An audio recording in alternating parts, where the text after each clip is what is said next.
নমস্কাৰ শ্বেয়াৰ মাৰ্কেটৰ মুখ্য বাতৰিলৈ স্বাগতম জনাইছোঁ। বাতৰিৰ মুখ্য শিৰোনামৰ ভিতৰত US market Friday gap down opening হৈছিলে, হৈ পেলাই নেছডেকটো ভালেখিনি ৰিকভাৰ হ'ল, হৈ পেলাই প্ৰায় অলপমান ওপৰত গৈ পেলাই বন্ধ হ'ল, কিন্তু ডাও জন্স তলতে থাকি গ'ল, প্ৰায় 0.7% মান তলত গৈ পেলাই ক্লজিং দেখালে। চ' ইউএছ মাৰ্কেট নেগেটিভ। আজি ৰাতিপুৱা নেছডেক ডাও জন্স ফিউচাৰ্ছ একেবাৰে ফ্লেট ট্ৰেড কৰি আছে আৰু FII ফ্ৰাইডে ট্ৰেডিং ছেশ্যনত 4,968 ক্ৰ'ৰ্ছৰ ষ্টক বিক্ৰী কৰিছে, প্ৰফিট বুক কৰিছে আৰু DII 8,661 ক্ৰ'ৰ 461 ক্ৰ'ৰ্ছৰ ষ্টক বাই কৰিছে। এগেইন নেট ফিগাৰ পজিটিভে হয়।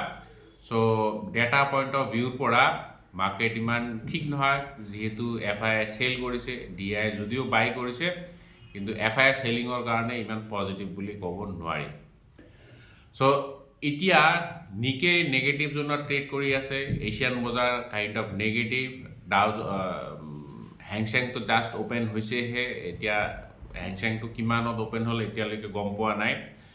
আৰু আদানী আদানী গ্ৰুপৰ দুটা কোম্পানী আজি ফ'কাছত থাকিব, কাৰণ তেওঁলোকে আমাৰ অসমত 63,000 ক্ৰ'ৰ্ছৰ বিনিয়োগ কৰিবলৈ গৈ আছে in power sector. So' Adani power আৰু আদানী গ্ৰীণ এই দুটা কোম্পানী আজি ফ'কাছত থাকিব। $63,000 ক্ৰ'ৰ, সেইটো বহুত ডাঙৰ এটা ইনভেষ্টমেণ্ট হ'ব নৰ্থ ইষ্টৰ ভিতৰত, কাইণ্ড অফ মানে one of its largest investment. গতিকে আজি আদানী ফ'কাছত থাকিব। আৰু FII হোল্ডিং যদি চায়, FII হোল্ডিং যোৱা 15 বছৰ ধৰি চবতছে লৱেষ্ট, মানে 16.8% দেখা গৈছে। চ' FII হোল্ডিং বহুত কমি গৈছে। FII হোল্ডিং কমাৰ এটা মেইন কাৰণ হ'ব আমাৰ ইনফ্লেশ্যনটো নহয়, ৰুপি উইকেন হোৱা, মানে ৰুপি দুৰ্বল হোৱা। ৰুপি যেতিয়া দুৰ্বল হয়, তেওঁলোকে আমাৰ ইণ্ডিয়ান মাৰ্কেটৰ পৰা পইচা উলিয়ায়, কাৰণ তেওঁলোকৰ ডলাৰ যিহেতু ষ্ট্ৰং, গতিকে যদিও ইয়াত ৰিটাৰ্ণ পায়, আল্টিমেটলি যেতিয়া ৰুপি ডলাৰলৈ কনভাৰ্ট কৰে, তেতিয়া তেওঁলোকৰ পইচাটো আল্টিমেটলি কমি যায়। গতিকে তেওঁলোকে ইণ্ডিয়ান মাৰ্কেটৰ পৰা পইচা উঠাই আছে। চ' 15 ইয়াৰ্ছৰ ল'ত চলি আছে তেওঁলোকৰ হোল্ডিং। গতিকে এইটো এটা এলাৰ্মিং ছিটুৱেশ্যনে হয়। আৰু আমাৰ কিছুমান ফুড আইটেমত US-ত ৰেট কাট কৰিবলৈ গৈ আছে, কাৰণ US-ত ইনফ্লেশ্যন বহুত বাঢ়ি গৈছে। গতিকে কিছুমান ছেক্টৰ হয়তো পজিটিভ হৈ থাকিব আমাৰ ইণ্ডিয়ান কোম্পানীৰ কাৰণে, বিশেষকৈ টি কফি ছাপ্লাই কৰা কোম্পানীবিলাক, কাৰণ তেওঁলোকৰ যিহেতু মেহেংগাই বাঢ়ি গৈছে, গতিকে তেওঁলোকে এতিয়া ৰেট কাট কৰিবলৈ বাধ্য হৈছে। চ' হোপফুলি আৰু এনেকুৱা ধৰণৰ ইনফ্লেশ্যন হৈ থাকক US-ত, যাতে আমাৰ ইণ্ডিয়ান প্ৰডাক্টছৰ ৰেট কাটটো আৰু বেছি হয়। আৰু এইপিনে ৰেটিং এজেঞ্চি মুডীটো নহয়, MOODY, মুডীয়ে ইণ্ডিয়াৰ ৰেটিং তেওঁলোকে মানে GDP গ্ৰ'থটো ফ'কাষ্ট কৰিছে। 2026ত GDP গ্ৰ'থ 7% আৰু 2027ত 6.5% হ'ব। চ' এইটোতো বহুত ভাল কথা আমাৰ কাৰণে, যদি ইমান GDP গ্ৰ'থ হয়। আৰু কাৰেণ্টলি তেনেকুৱাই চলি আছে বাৰু, তেনেকুৱা ৰেঞ্জতে আছে, মানে এনেকুৱা ধৰণৰ ষ্টিডি ৰেটতে চলি থাকিব বুলি কৈছে। আৰু চ' যিয়ে নহওক পজিটিভ হয়। আৰু এটা মানে কাইণ্ড অফ ডাঙৰ নিউজ ক'বলৈ গ'লে, আমি চবেই এতিয়া ChatGPT ইউজে কৰি আছোঁ। AI বহুত ছফিষ্টিকেটেড, আজিকালি চবেই ইউজ কৰে। ChatGPT হওক, মেটা হওক, গ্ৰক হওক, পাৰপ্লেক্সিটি হওক, ক্লড হওক, এনেকুৱা ধৰণৰ বহুত প্লেটফৰ্ম আছে, কিন্তু চবতছে ডাঙৰ মাৰ্কেট লিডাৰ হ'ল ChatGPT আৰু পেৰেণ্ট কোম্পানী হ'ল OpenAI। চ' OpenAI শুনামতে $1.5 ট্ৰিলিয়ন IPO আনিবলৈ গৈ আছে। $1.5 ট্ৰিলিয়ন ধৰিব পাৰিছেনে কিমান ডাঙৰ? আমাৰ ইণ্ডিয়ান মাৰ্কেট কেপ হ'ল কি, আমাৰ ইণ্ডিয়াৰ পূৰা গোটেই ইণ্ডিয়াৰ ইকনমিক চাইজ হ'ল 5 ট্ৰিলিয়ন। তো তেওঁলোকৰ এটা কোম্পানীয়ে $1.5 ট্ৰিলিয়ন পইচা উঠাবলৈ গৈ আছে। তাৰমানে তেওঁলোকৰ এটা কোম্পানী আমাৰ ক'বলৈ গ'লে 3/1 আমাৰ পূৰা কাণ্ট্ৰিৰ ইকনমি 3/1। চ' ইণ্টাৰনেটত এটা মিম চলি আছিল নহয়, LG ইলেক্ট্ৰনিক্সৰ যেতিয়া IPO ওলাইছিলে, চ' টোটেল বিড হৈছে 4 লাখ ক্ৰ'ৰ। চ' 4 লাখ ক্ৰ'ৰ এটা IPOৰ কাৰণে বিড কৰিছে ৰাইজে। আৰু পাকিস্তানৰ মাৰ্কেট কেপ ইয়াতকৈ কম, 3 লাখ ক্ৰ'ৰ আৰু। চ' তেওঁলোকৰ লগত আমি তুলনা কৰোঁ, এতিয়া আপুনি OpenAI আৰু ইণ্ডিয়াৰ কি কয় ইকনমি কম্পেয়াৰ কৰোঁ। 1.5 ট্ৰিলিয়ন এটা কোম্পানী, তাকো তেওঁলোকে IPOৰ জৰিয়তে উঠাবলৈ গৈ আছে। এতিয়া বিট কিমানৰ আহে সেইটোতো পিছৰ কথা বাৰু, কিন্তু চাইজটো চাওক। আৰু ইণ্টাৰেষ্টিং কি, তেওঁলোকৰ চেলছ এতিয়া ক'বলৈ গ'লে 14 বিলিয়ন। চ' 14 বিলিয়ন চেলছত তেওঁলোকৰ ভেলুৱেশ্যন হ'ল $1.5 ট্ৰিলিয়ন।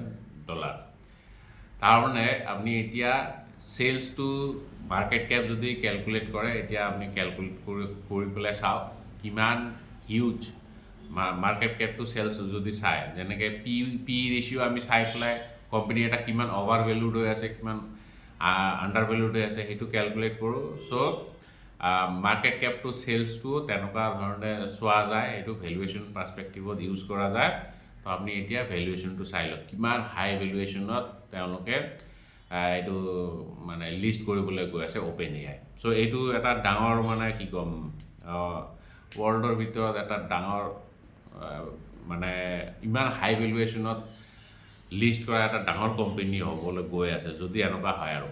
আচ্ছা, যিয়ে নহওক, এতিয়া অলপ আমি ষ্টক স্পেচিফিক নিউজ চাম। তাৰ আগতে আমি গ'ল্ড আৰু চিলভাৰৰ প্ৰাইচ চাব লাগিব। গ'ল্ড আৰু চিলভাৰ অলপমান কাৰেকশ্যন দেখাইছে। গ'ল্ড 2.5% মান কাৰেকশ্যন দেখাই পেলাই 1,23,600ত ক্লজিং দেখাইছে। আৰু চিলভাৰ 4% কাৰেকশ্যন দেখাইছে, দি পেলাই এতিয়া 1,56,000ত ট্ৰেড কৰি আছে। চ' গ'ল্ড আৰু প্ৰিচিয়াছ মেটেলৰ ভালেখিনি কাৰেকশ্যন, আৰু মোৰ লাগিছে এইটো কনচলিডেট কৰিয়ে থাকিব এটা ৰেঞ্জৰ ভিতৰত। কেইদিনমানৰ ভিতৰত আমি গম পাম কোনটো ৰেঞ্জৰ ভিতৰত থাকে আৰু। কিন্তু মুঠতে আগৰ যোনটো ৰেলী আছিল, সেই ৰেলীটো এতিয়া লাহে লাহে নোহোৱা হৈ গৈ আছে, মমেণ্টামটো লাহে লাহে কমি গৈ আছে। আৰু এনেও ইমান দেৰি কোনেও চলি থাকিব নোৱাৰে, চবৰে ভাগৰ লাগে। ষ্টকৰ ক্ষেত্ৰতো হওক বা যিকোনো এছেট ক্লাছেই হওক, গ'ল্ড, চিলভাৰ, আমাৰ ষ্টক মাৰ্কেট সকলোৱে ভাগৰি যায়। গতিকে এটা সময়ত তেওঁলোকে ৰেষ্ট ল'বলগীয়া হয়। আচ্ছা, যিয়ে নহয়, এতিয়া আমি ষ্টক স্পেচিফিক নিউজ চাম। মাৰুতি চাব লাগিব। মাৰুতি শুনামতে 39,506 ইউনিট গ্ৰেণ্ড ভিটাৰা, তেওঁলোকৰ grand ভিটাৰা one of the top selling model হয়। গ্ৰেণ্ড ভিটাৰা তেওঁলোকে এতিয়া তেওঁলোকে কল কৰিছে, ইমানখিনি গ্ৰেণ্ড ভিটাৰা তেওঁলোকে মানে ঘূৰাই মাতিছে যে তেওঁলোকৰ স্পীডোমিটাৰত অলপমান ডিফেক্ট থাকিব পাৰে। সেইটো ডিফেক্টৰ কাৰণে ফিউলৰ ৰিডিংটো, একচুৱেল ফিউলৰ ৰিডিংটো খেলি মেলি হ'ব পাৰে। চ' গতিকে মডেলটো মই কৈ দিছোঁ, ডিচেম্বৰ 9, 2024 পৰা এপ্ৰিল 2025লৈকে যিমান মডেল বিক্ৰী হৈছে আৰু মেনুফেকচাৰ হৈছে, সিমানটা বেটছৰ গাড়ীত এইটো স্পীডোমিটাৰ মানে ফল্ট থাকিব পাৰে, ডিফেক্ট থাকিব পাৰে। সেইকাৰণে গাড়ীবিলাক মাতি পঠিয়াইছে, তেওঁলোকে ফ্ৰীতে এইটো ইনস্পেক্ট কৰি পেলাই যদি কিবা প্ৰব্লেম আছে সেইটো মানে হেৰি কৰি পেলাই দিব আৰু কি কয়, ৰিপেয়াৰ ঠিক নহয়, ৰিপ্লেচ কৰি পেলাই দিব আৰু নতুন লগাই পেলাই। চ' এইটো মাৰুতিৰ কাৰণে বহুত এটা বেয়া নিউজে হয়। এইটো ব্ৰেণ্ড ভেলুত অলপমান ইম্পেক্ট পৰিব, আৰু লগতে কষ্টটো ইনভলভ আছে। গতিকে মাৰুতিৰ কাৰণে নেগেটিভ নিউজ হয়। আইডিয়া ফ'ৰ্চে ডিফেন্স অৰ্ডাৰ এটা ৰিচিভ কৰিছে, 100 crores ডিফেন্স অৰ্ডাৰ। তেওঁলোকে Z20 টেকটিকেল UAV আৰু হাইব্ৰিড ছুইচ V2 সেইটোৰ কাৰণে 100 crores এটা অৰ্ডাৰ ৰিচিভ কৰিছে।